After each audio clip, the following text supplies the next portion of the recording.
Vamos abrir então a palavra no livro de Números, capítulo 11. Então vamos ler o versículo 34. Números, capítulo 11, verso 34.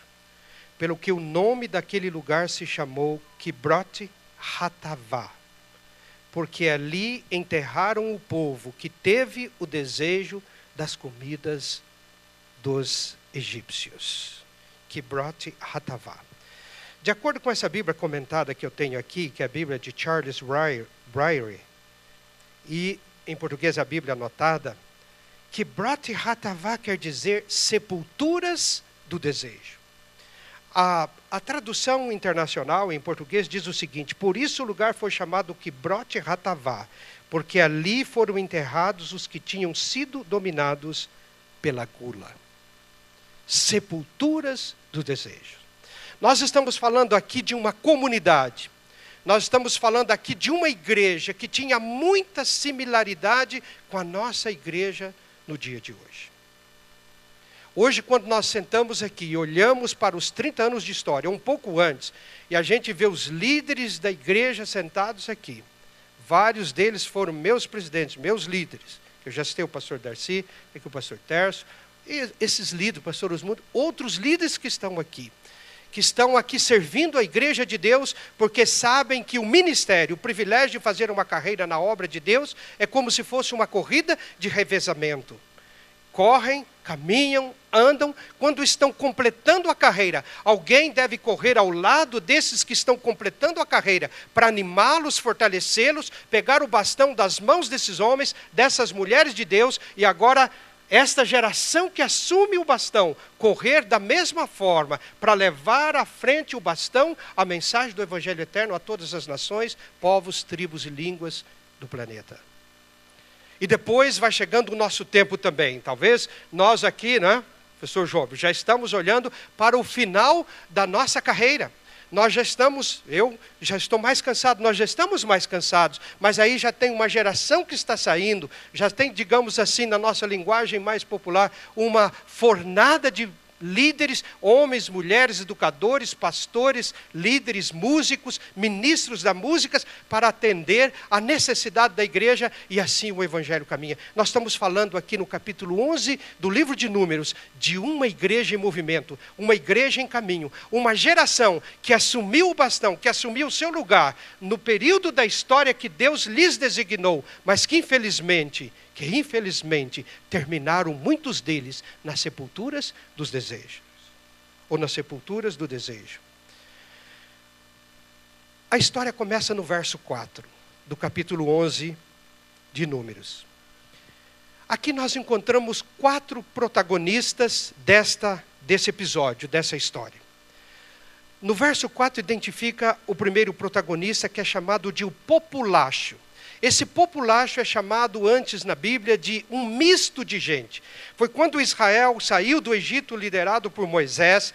Então ali pessoas de outras nações que viviam também no Egito, semitas e até alguns egípcios, especialmente pobres, resolveram embarcar naquela aventura de acompanhar Israel, porque ouviram que Deus iria dar uma terra que mana leite e mel. E foram juntos. Esse populacho queria a nova terra, queria Canaã, queria ter a herança de Israel, mas eles não reconheciam, não tinham compromisso com o Deus de Israel. O segundo elemento, dessa história, segundo protagonista, é Moisés. Moisés era o líder do povo, aquele que Deus escolhera para tirar o povo do Egito, aquele a quem Deus aparecera no deserto e fizera alguns sinais, alguns milagres, e dera a Moisés, ou melhor, pedira a Moisés que usasse a partir de então o seu cajado, que é o único instrumento que Moisés tinha. Então Deus quis dizer: com tudo que você tem, que não é nada, você vai ver que você vai tirar o povo do Egito, porque eu vou estar com você. Você nunca vai estar sozinho. O terceiro protagonista é o povo de Israel. É a igreja. Aqueles que foram libertados do Egito. E o quarto protagonista dessa história é Deus.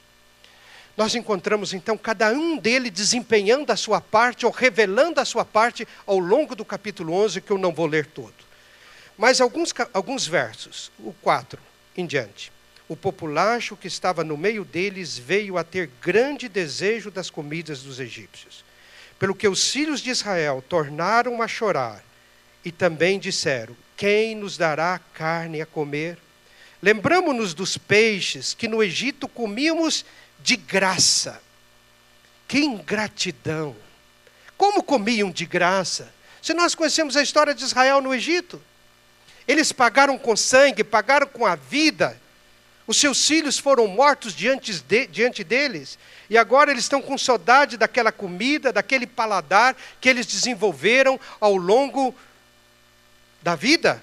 Seus antepassados, 2, 3, 4 gerações antes. Eles estavam acostumados com o tempero do Egito, com a música do Egito, com a vida do Egito. Eles eram escravos, sofriam. Mas no momento de folga, eles se reuniam para comer e beber e festejar como os egípcios, esquecendo do Deus. E agora eles têm a coragem de dizer que comiam de graça. Lembravam dos pepinos, melões, alho silvestre, que é o alho poró, das cebolas, dos alhos.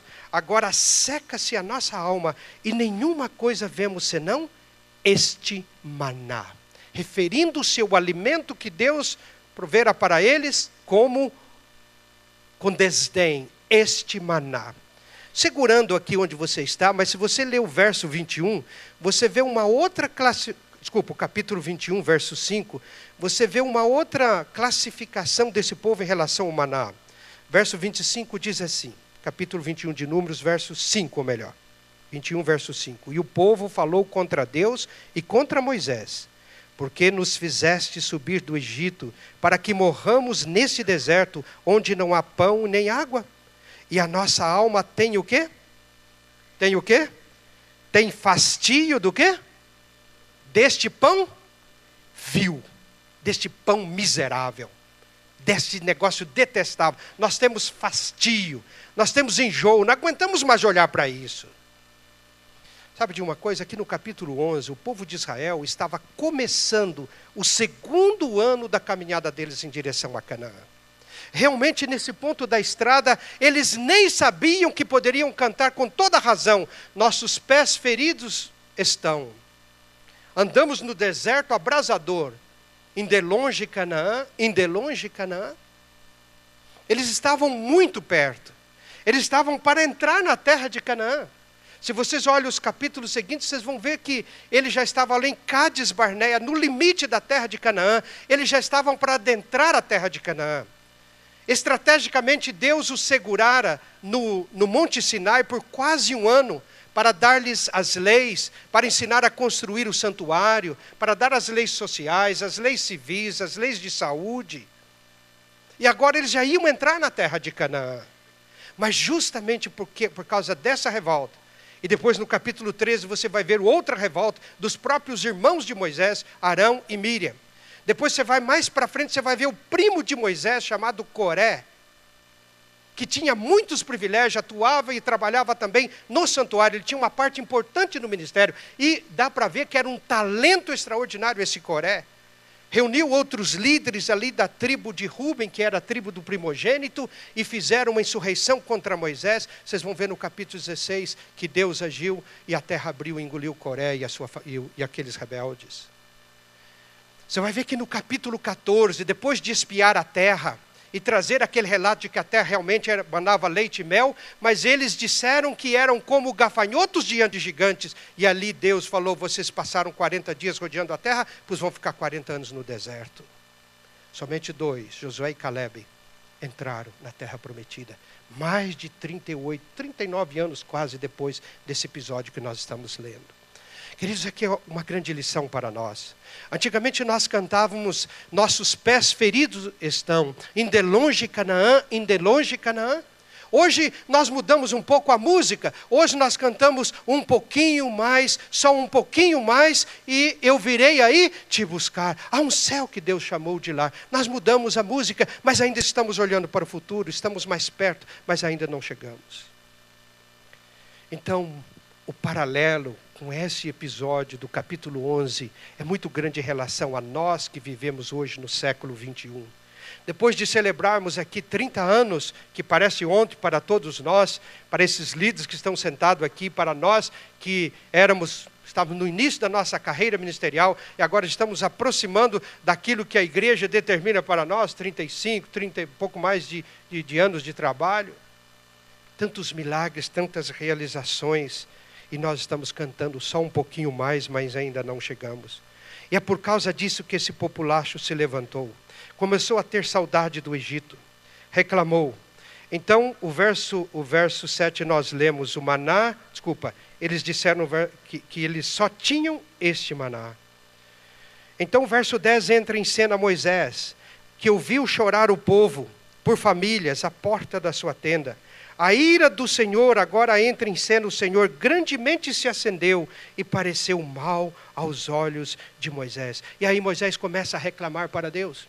Moisés começa a dizer dos versos 11 e seguintes, dizendo o seguinte: Senhor, eu não havia falado para o Senhor, nós não discutimos isso ali no Monte Sinai, eu falei para o Senhor, eu não queria salvar esse povo, eu não queria ser o líder desse povo, eu falei que eu não sabia falar, o Senhor então colocou meu irmão, e agora, está vendo, eu não dei a luz a esse povo. E no verso 14, Moisés disse uma coisa muito ofensiva a Deus. Diz assim: eu sozinho não posso levar todo esse povo, pois me é pesado demais. Queridos, muitas vezes nós olhamos para a nossa vida, para o nosso chamado, para o nosso ministério, para a nossa carreira, para o nosso magistério, para a nossa carreira cristã, olhamos para a nossa família, olhamos para nós mesmos e dizemos: eu sozinho não consigo fazer isso. Mas quem disse a Moisés que ele estava sozinho? Quem chamou Moisés para libertar o seu povo sozinho? Quem deu a tarefa para Moisés para tirar uma nação de talvez 2 a 3 milhões de escravos e levar para uma terra que ele não conhecia sozinho? Quem chamou você para o ministério sozinho? Quem chamou você para tomar conta de uma sala de aula sozinho? Quem chamou você para ser pastor dessa igreja sozinho, pastor Ranieri, e Mara, e pastor Tiago e Flávia? Quem chamou o pastor Martins sozinho para ser agora o líder e enfrentar os desafios que nós temos? Quem chamou você para ser professor de teologia sozinho, para formar homens e mulheres, para ser os líderes do povo de Deus, para concluir a pregação do evangelho de Deus aqui na terra? Quem chamou você sozinho? Quem disse que você está sozinho? Por acaso você não escuta aquele que te chamou dizer: eis que estou contigo todos os dias até a consumação dos séculos? Por acaso você não leu que Pedro, aquele mesmo que negara Jesus, aquele mesmo que jurara na noite da prisão de Jesus: juro por Deus, eu não conheço esse cara. Foi assim que Pedro disse, mais ou menos. Juro por Deus, eu não conheço esse cara, eu não conheço esse sujeito. Vê se me erra.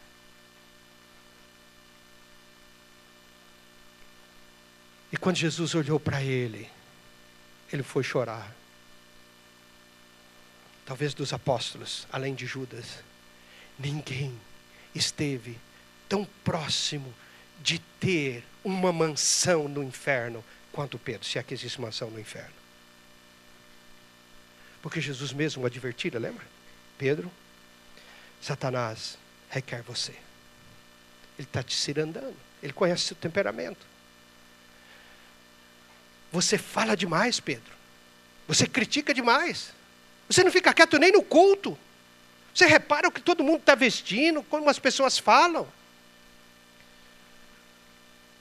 Pedro esteve no limiar do inferno. Mas ele se converteu. Amém? Todos nós somos Pedro. Independente do sexo, do temperamento, da idade. Ele se converteu. Ele escreveu na sua primeira epístola, capítulo 5, verso 7. Lance sobre Jesus toda a sua ansiedade, porque Ele tem cuidado de você, Ele cuida de você. Então quem disse para Moisés que ele está sozinho? Quem disse para mim que eu estou sozinho? Quem disse para nós que temos tantos desafios de construir uma igreja, depois construir outra igreja aqui nessa região? Quem falou que nós estamos sozinhos? Você vai perguntar se a associação tem dinheiro? Não tem dinheiro para construir uma igreja de 1000 membros. Vai perguntar se o NASP tem reserva aqui nessa tesouraria? Não tem. Vai perguntar para o pastor Martins, o professor Eliseu, a instituição Campus 2, tem dinheiro para construir uma igreja para 1000 pessoas? Não tem. Então onde tem dinheiro? Vamos buscar onde tem, mas tem boa notícia. Primeiro que o dinheiro já foi arranjado. Amém? E segundo, que esse dinheiro está no seu bolso. É isso mesmo. É isso mesmo. Quem disse que nós estamos sozinhos? Quem disse que nós estamos sozinhos? Mas Moisés, o maior homem do Antigo Testamento, o mais manso da terra, pelo menos, né? Reclamou de Deus. Eu sozinho não posso fazer o que o Senhor está fazendo. Olha o populacho, olha a influência desse povo. Eu vou lá, Senhor, e eu só falo para eles que existe uma terra de Canaã no futuro. Se eles continuarem marchando, se eles continuarem olhando para frente, se continuarem perseverando, vai chegar um momento que eles vão entrar em Canaã. Mas eles nunca viram a terra, eu também nunca vi a terra. Agora vem o populacho e fala, gente, além da terra de Canaã, tudo bem, nós estamos no caminho, nós vamos chegar lá uma hora. Mas tudo bem, tem uma balada aí do lado, aí a gente pode também dar um tempo, ninguém é de ferro. Ó, tem uma festa do peão aí, tudo bem, sábado à noite, hoje à noite não, né? Porque vamos ter aqui, né? Vamos ter aqui o George Breyer e um programão, mas sábado que vem a gente pode bolar um negócio aí para a gente sair junto à noite aí em Arthur Nogueira, Mojimirim, Limeira, onde quiser. Nós temos, queridos irmãos, uma concorrência desleal. Hoje o populacho é a mídia. O populacho é a mídia. O populacho é a mídia. E a mídia invade você. A mídia faz você ficar 90 minutos diante da televisão assistindo uma partida de futebol. Depois tem a frustração, ver que o outro time ganhou, infelizmente. Né?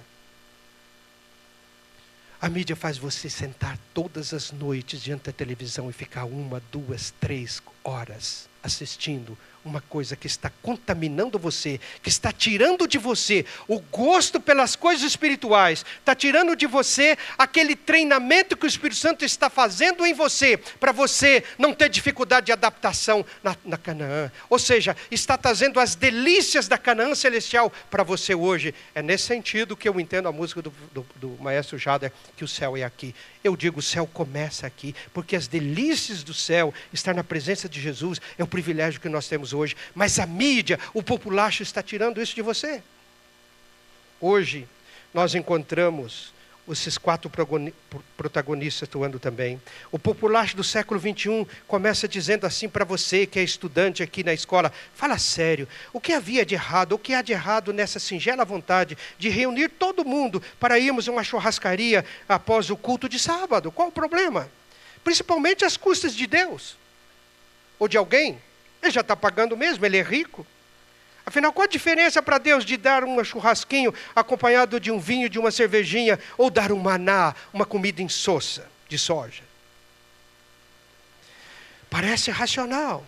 Afinal de contas, quem quer saber de uma religião que só não pode trabalhar no sábado, não pode assistir aula no sábado, não pode ir à balada, não pode ir no campo de futebol, não pode assistir um singelo campeonato de festa de peão? Deus é Deus da liberdade, Deus não gosta de fanatismo. Isso não atrai jovens também para a igreja, e nem as pessoas cultas para uma religião tão radical como esta. Pessoal, pode ter certeza, Deus quer que seus filhos sejam felizes. A melhor igreja que nós podemos frequentar, hoje existe a grande igreja oferecendo oportunidade para nós, a igreja onde é proibido proibir. Esta igreja é a igreja do populacho, é a igreja da mídia, é a igreja dos pastores. Eles constroem templos extraordinários. Eu li um livro esse ano chamado The Love Wins, de Rob Bell. Rob Bell faz um sucesso danado. Vocês devem acompanhar aí pela internet. Ele tem aquele negócio de Nooma, que Nooma, na verdade, mas em inglês Nooma. Ele escreveu um livro sobre o inferno, e ele chama o livro de The Love Wins. Eu li esse livro e grifei várias coisas. Na verdade, a filosofia de Rob Bell é exatamente a filosofia de John Lennon. There is no hell below us. Above us, only sky. Não tem inferno, não tem morte de ímpios, coisa nenhuma. E acima de nós não tem um paraíso de Deus. Acima de nós só existe o firmamento e nada mais. Na verdade, essa multidão está falando isso hoje. O populacho tinha uma nova luz. As religiões do Egito estão fazendo assim através dos seus megatemplos, dos seus canais de televisão. Pior do que isso, as religiões do Egito estão fazendo incursões no meio de Sião, da igreja de Deus, do povo que caminha para Canaã. Ninguém aqui Pode dizer alguém, ninguém aqui quer ser tão liberal quanto eles, mas podemos aprender muito com seus métodos. Mas, queridos, lembrem-se, a insatisfação gera dúvida, a dúvida gera incredulidade, que gera a rebelião, que vai gerar a morte. E começa tudo com um apetite pervertido, com a saudade do Egito, ou com a vontade de participar de uma balada, ou com a escravidão de você sentar no sofá todos os dias e ficar olhando para uma televisão onde você não precisa nem levantar para ligar ou para mudar de canal. Números capítulo 11 relata a história de um povo que começou reclamando de Deus, das exigências de Deus, da dieta de Deus, reclamando dos líderes de Deus, reclamando das promessas de Deus, que só aponta para um futuro que nunca chega. E deu no que deu. Kibroth Hattaavah, sepulturas do desejo. Sentir saudade do Egito, querer o alimento do Egito, adotar os seus costumes, termina sempre desta forma. Primeira lição que eu tiro daqui: comer e beber tem tudo a ver com Deus, sim. Tanto espiritualmente quanto pela boca. Tem tudo a ver com Deus. Rejeitar a dieta de Deus é rejeitar a Deus. No capítulo 11, no verso 20, Deus diz assim: mas um mês inteiro, até vos sair pelos narizes comereis carne, ele está dizendo, até que vos enfastieis dela, da carne, porquanto rejeitastes o Senhor, que está no meio de vós, e chorastes diante dele, dizendo, por que saímos do Egito? Quando o povo rejeita a reverência que o pastor Ranieri falou aqui hoje, quando o povo rejeita a música de Deus, quando o povo rejeita os princípios de Deus, quando o povo rejeita a maneira de vestir do povo de Deus, quando o povo rejeita os costumes, a maneira de falar de Deus, o povo está rejeitando não uma igreja tradicional, não uma igreja retrógrada, não uma igreja que tem valores do século XIX, o povo está rejeitando a Deus. É isso que está dizendo aqui no verso 20. E vai terminar, mais cedo ou mais tarde, num Kibroth Hattaavah, na sepultura do desejo. Quer comais ou quer bebais, fazei tudo para a glória de Deus. Ellen White escreveu na Ciência do Bom Viver, página 127, o que nós conhecemos muito bem, os 8 remédios da natureza. Isso tem a ver também com a parte física da nossa vida. Aqui está o pessoal do Cevisa, né? Raquel, Moisés, os demais que estão aqui hoje. Aqui está o pessoal do Cevisa, Dr. Luiz, não está aqui hoje? Sua esposa, Daniela. Então, aqui está o pessoal. Ar puro, diz ela, luz solar, abstinência, repouso, exercício, regime conveniente, uso da água, confiança no poder de Deus. Eis os verdadeiros remédios de Deus. Toda pessoa deve possuir conhecimento dos meios terapêuticos naturais e da maneira de aplicá-los em nossa vida. Queridos, Ellen White também diz no Ciência do Bom Viver que os nervos sensitivos da mente são o único meio pelo qual Deus se comunica conosco e afeta todo o nosso corpo.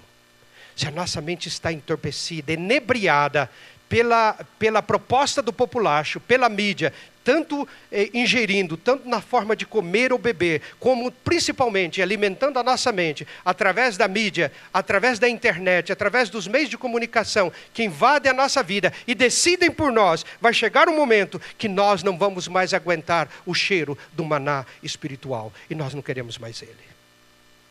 E nesse ponto, nós atingimos o limite da ira de Deus. Estamos destinados para o Kibroth Hattaavah, a sepultura do desejo. A segunda lição que eu tiro é o populacho do Egito impõe os seus valores. Recentemente eu li um livro também do Dr. Vanderlei Dornelles, recomendo a todos vocês aqui, se chama O Último Império, é da tese de doutorado do Dr. Vanderlei Dornelles. Esse livro me impressionou muito, ele faz uma análise da história dos Estados Unidos. Eu não conhecia tão bem os detalhes que o Dr. Vanderlei Dornelles coloca no seu livro O Último Império da Casa Publicadora Brasileira.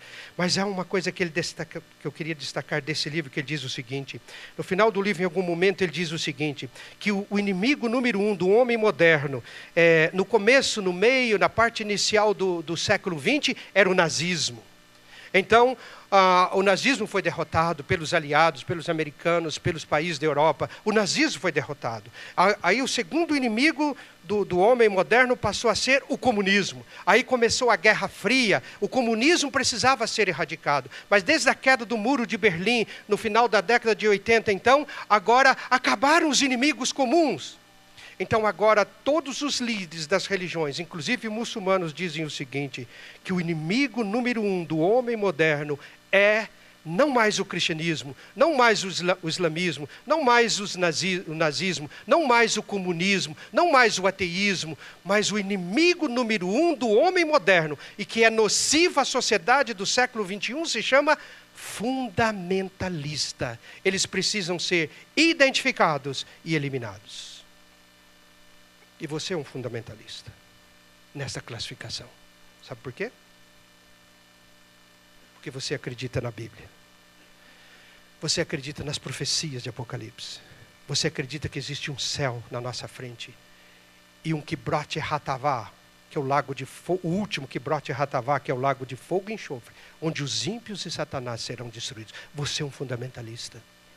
Cada vez mais, o ciclo está aumentando. Vai chegar um momento que você não poderá mais falar sobre nada. Você não pode mais criticar. Você não pode pregar no púlpito aquilo que a lei do Brasil já estabeleceu, por exemplo. Você não pode falar sobre o destino das pessoas que praticam sexo homoafetivos.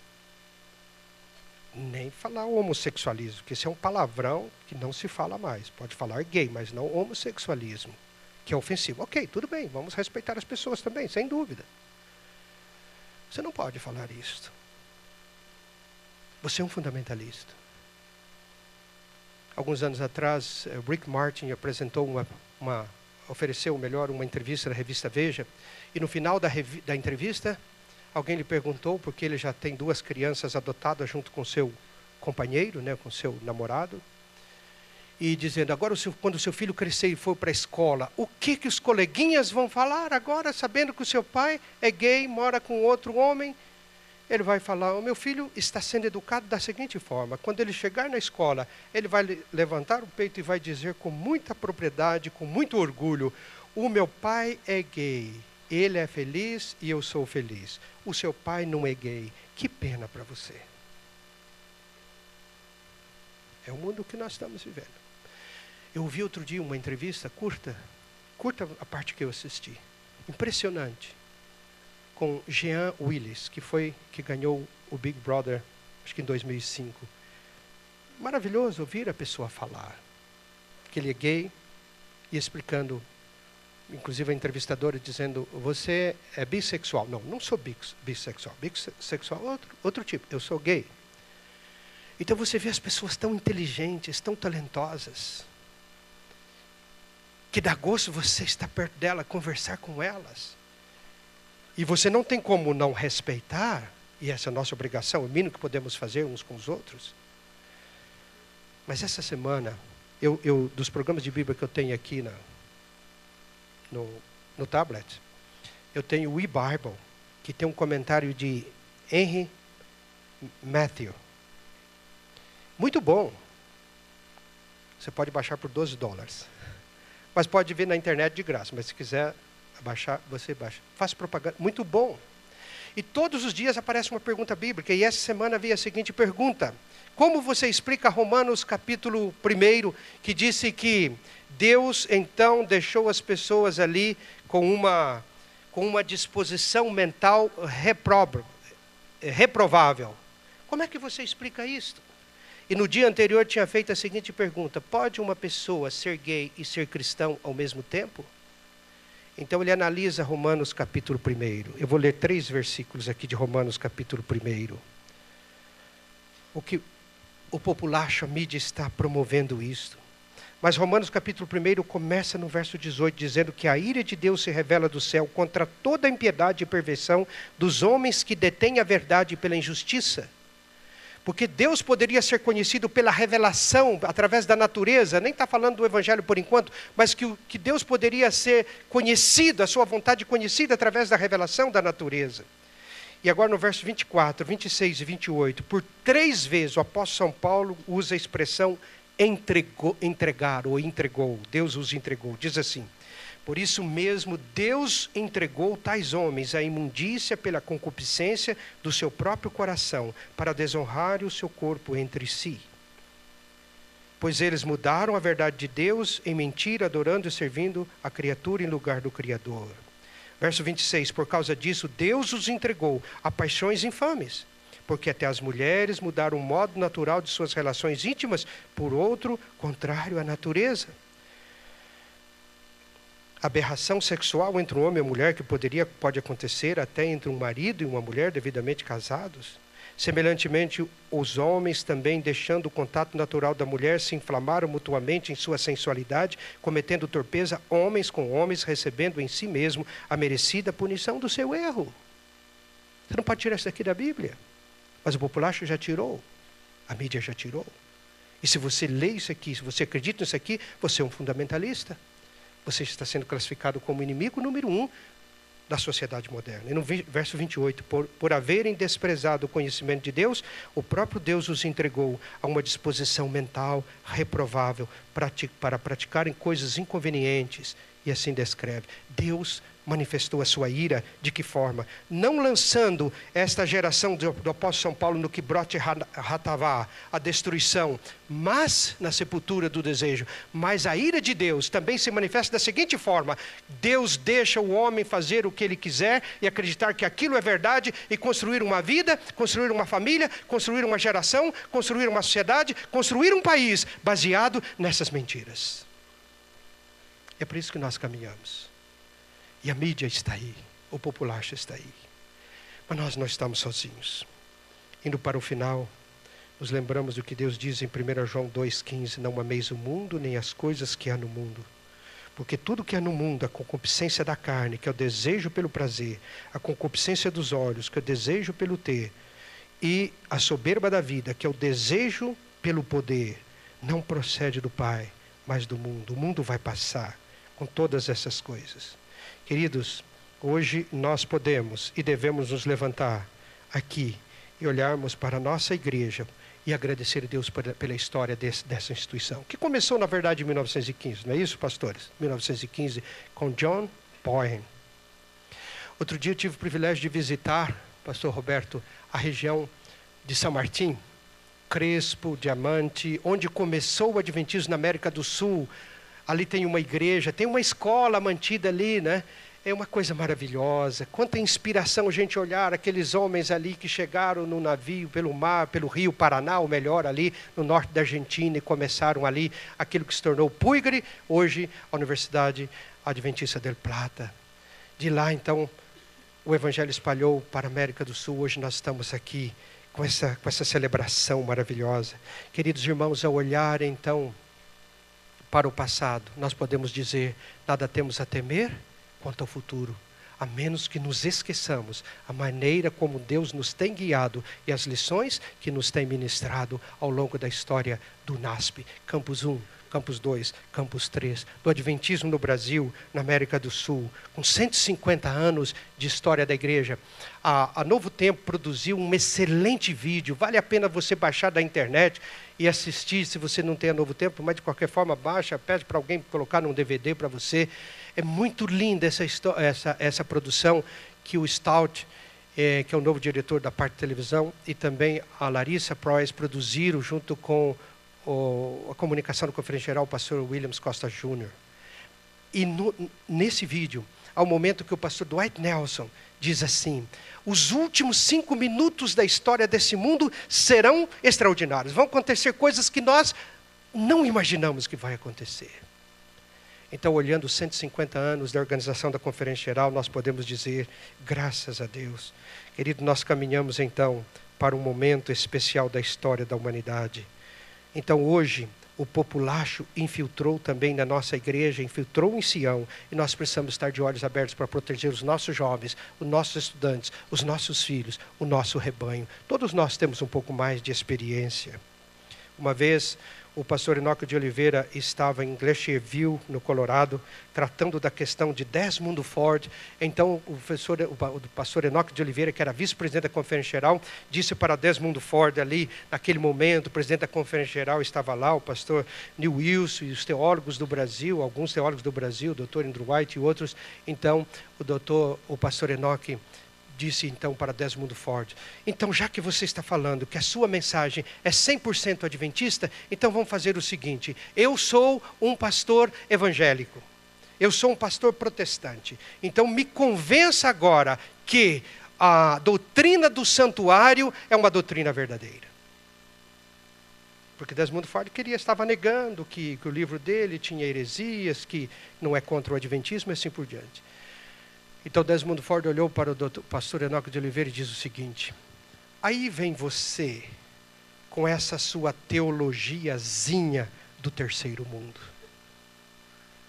Aí vem você discutir comigo com essa sua teologia do terceiro mundo. O pastor Enoque de Oliveira disse para ele: então diga para todos nós, de que mundo é a sua teologia? De que mundo são os sermões que nós estamos pregando e ouvindo? De que mundo são os livros que nós estamos lendo? De que mundo são as imagens que nós estamos assistindo? 30 anos de história, uma grande oportunidade para renovar os nossos valores, a nossa fé e a nossa confiança. Podemos cantar Ainda longe de Canaã, ou podemos cantar só um pouquinho mais. Podemos cantar as delícias do céu é aqui, ou estão aqui. A verdade é que nós estamos olhando para um futuro, longe ou perto, mas nós caminhamos para um ponto em que vamos encontrar nosso Senhor e Salvador Jesus Cristo. Eu quero terminar contando uma história que muitos aqui podem já ter ouvido. Um missionário retornava do campo missionário com a sua esposa. Depois de trabalharem ali 30 anos ou mais, eles voltavam, já enfraquecidos, meio doentes, com saudade do seu país. Eles voltavam exatamente para os Estados Unidos. E quando eles se aproximaram, o navio se aproximou do continente americano, eles ali viajando de segunda classe, trazendo caixas e caixas de material, a mudança deles. Quando parou numa ilha, um pouco antes do continente americano, o presidente dos Estados Unidos embarcou. E ali teve uma festa, o presidente e a sua família entraram, obviamente, na primeira classe. E depois, quando o navio ancorou e parou ali no porto, eles puderam olhar então do convés do navio, do lado de fora ali estavam as pessoas recepcionando o presidente, banda de música, faixas e mais faixas, soldados, marchas, músicas, festas e faixa dizendo: bem-vindo, querido presidente e família. Esperamos que as suas férias tenham sido maravilhosas e aguardamos de braços abertos o senhor de volta para o seu posto na Casa Branca. E o presidente desceu, e aquele pessoal da segunda classe tinha que ficar lá no cais esperando toda a comitiva descer, e eles saírem dali para não correr nenhum risco, limpar aquela área, para finalmente esse pessoal pobre descer, e ali desceu o nosso pastor com a sua esposa.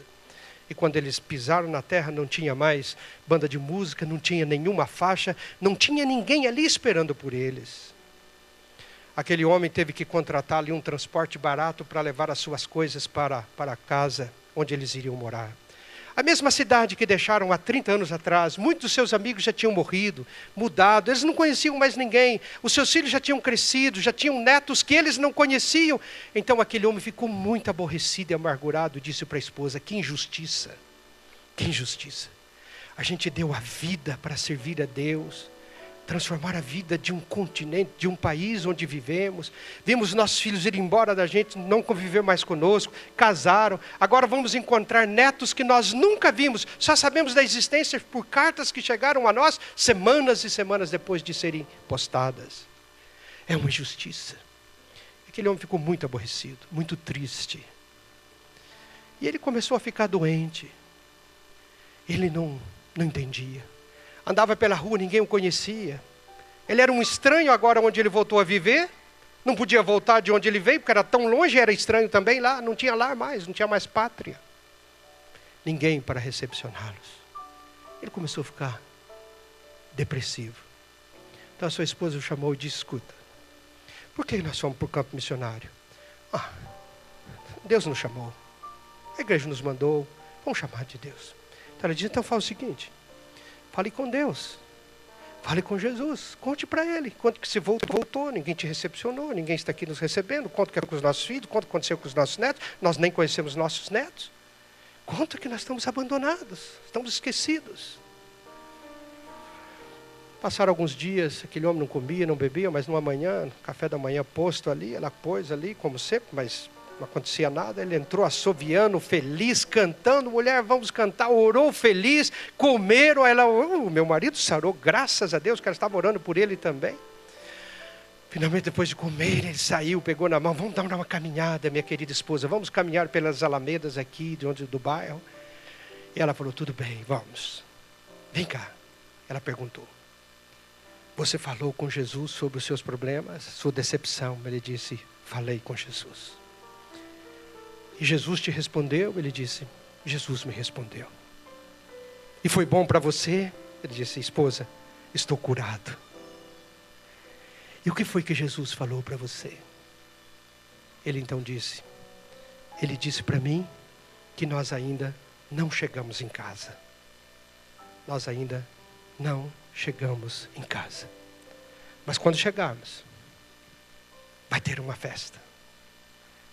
Vai ter uma filarmônica, mais linda ainda do que essa, por mais bonita que seja esta. Filarmônica de anjos, de arcanjos, de seres não caídos que vão estar ali cantando e louvando. Mais do que isso, nós vamos ver o Rei dos Reis, o Criador do universo. Nós vamos ver aquele que nos comprou com seu sangue, de braços abertos. Vamos olhar ali as marcas da nossa salvação nas suas mãos. E Ele vai dizer então para nós, para mim, mulher, para você, para os nossos filhos, venham agora, meus queridos filhos, e entre aqui onde você está sendo aguardado. Queridos, 30 anos lindos, maravilhosos. Parece que foi ontem. Não é brincadeira que eu me sinto tão forte quanto 30 anos atrás. É verdade. Embora a gente sabe que no fundo, lá por dentro está bem diferente. Mas não importa. Não importa. A nossa vida deve ser como a vida de uma vela que se consome iluminando.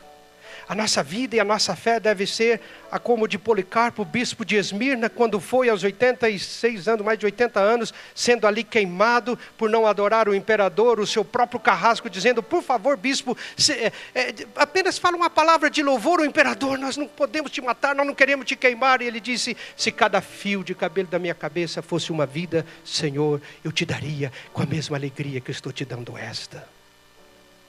Quanto tempo ainda vamos marchar? O populacho está aí. Às vezes os Moisés nos cansamos. Porque o populacho tem o seguinte, eles oferecem o melhor dos dois mundos. Eles oferecem o céu e oferecem o melhor desse mundo também. Mas não se iludam. O fim é que brote Ratavá, sepultura dos desejos. Eu termino agora assim, lendo uma citação de um livro chamado The Different Kind of Miracle, ou um tipo diferente de milagres, de Emily Barnes, que morreu realmente de câncer. E quando ela estava em estado terminal, ela escreveu assim, o câncer é tão limitado, é como a nossa caminhada aqui, né? O câncer é tão limitado, ele não pode paralisar o amor, não pode apagar a esperança, não pode corroer a fé, não pode destruir a paz, não pode destruir a confiança, não pode matar a amizade, não pode apagar as memórias, não pode silenciar a coragem, não pode invadir a alma, não pode roubar a vida eterna, não pode abafar o espírito e não pode diminuir o poder da ressurreição. Nada que acontece conosco pode nos separar do amor de Deus e da vida eterna. Ela continua dizendo o seguinte, se eu morrer amanhã, saibam que foi apenas uma mudança de endereço. Queridos, vamos continuar a caminhada. Nós ainda temos o risco de que brote Ratavá no nosso caminho, mas não é por aí que nós vamos.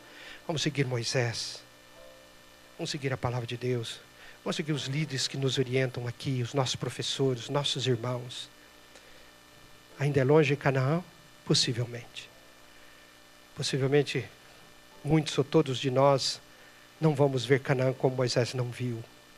Vamos dormir antes, mas quando acordarmos, vai ter uma festa. Nós vamos entrar em Canaã e vamos ver para sempre com o nosso querido Salvador Jesus. Quantos reafirmam nesta manhã a sua disposição de seguir as orientações da palavra de Deus, as instruções que você ouviu hoje do nosso pastor, e reconsagra a sua vida ao Senhor Jesus? Levante a mão. Vamos orar. Pai querido, muito obrigado, porque o nosso destino já está selado em Cristo Jesus. É o céu, é a Canaã celestial, é a nova terra. Mas enquanto caminhamos pelo deserto abrasador, enquanto somos assolados, influenciados pelo populacho, pela mídia, pelas perseguições, incompreensões, pelas doenças da alma, por depressão, por tristezas na família, Senhor Deus, faze que nos lembremos que não estamos sozinhos. Que não fomos chamados para liderar sozinhos ou para trilharmos este caminho sozinhos. Que Jesus está conosco todos os dias até a consumação dos séculos. Que possamos lançar sobre Ti toda a nossa ansiedade, porque tens cuidado de nós. Que nós podemos olhar para a Tua palavra em Hebreus 13, verso 5, e nos lembrar do que dizes: nunca te deixarei, nunca jamais te desampararei. E que nós, a nossa igreja aqui do NASP, aqueles que já passaram, estão e passarão por aqui, os nossos entes queridos, aqueles filhos que trazemos de fora, como eu mesmo trouxe vários albaneses, como o Servete que está aqui, outros que estão chegando, e tantas pessoas que vêm de outras partes aqui, sejam abençoados, tenham a vida transformada, sejam um instrumento nas Tuas mãos, para ajudarem milhares e milhões a trilharem esse caminho até a Canaã Celestial. Obrigado pela história dessa escola. Continua a abençoar os seus líderes, seus diretores, seus professores, pastores que aqui estão, todos que trabalham nesse lugar, os seus estudantes, para que cada dia tenha uma vitória em Cristo Jesus. É em nome do Senhor Jesus. Amém, Senhor.